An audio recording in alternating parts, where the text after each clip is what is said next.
फर्जंद रसूल इमाम हुसैन अलैहिस्सलाम को यजीद और इसके साथियों की साजिशों की वजह से मदीना से मक्का और फिर इराक की जानिब हिजरत करना पड़ी। सफ़र करबला का आगाज़ इस दौर में हुआ जब कुरैश पर आप अलैहिस्सलाम के अलावा पंजतन का कोई चराग बाकी न रहा।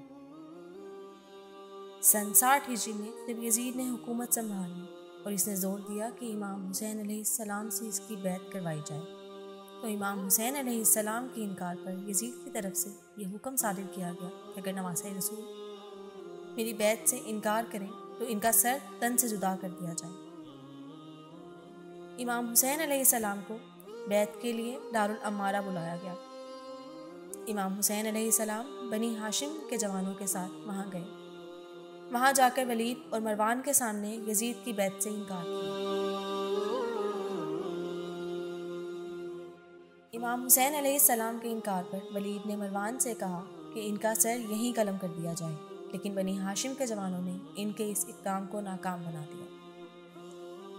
दारुल अम्मारा से वापसी पर उन्होंने मदीना से मक्का की जानिब रवानगी के लिए बनी हाशिम और दीगर असहाब को साथ चलने की दावत दी।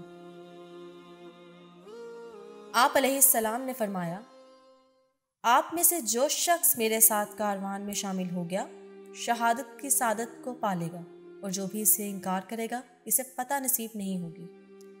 अपने नाना रसूलुल्लाह सल्लल्लाहु अलैहि वसल्लम, वालिदा जनाब फ़ातिमा ज़हरा सलामुल्लाह अलैहा और भाई इमाम हुसैन अलैहिस्सलाम की कब्रों पर जाकर आखिरी सलाम पेश किया। मौला ने मदीना से रवानगी के बाद मक्का में तकरीबन 4 माह तक क़याम किया। आपने मक्का में हज का इरादा किया, लेकिन आपको यजीद की फ़ौज की जानिब से शहीद किए जाने का ख़तरा लाहक हुआ। आपने खाना काबा को बेहुरमती से बचाने के लिए हज के एहराम को उम्रा में तब्दील किया और उम्रा अदा करने के बाद करबला की जानिब रख्ते सफ़र बांधा और आपको 10 मुहर्रम को शहीद कर दिया गया। आप अलैहिस्सलाम की शहादत के बाद ये कारवान इमाम ज़ैनुल आबिदीन अलैहिस्सलाम की सरबराही में करबला से कूफा और शाम में क़ैदोबंद की सख्तियाँ झेलने के बाद वापस मदीना मुनव्वरा आया।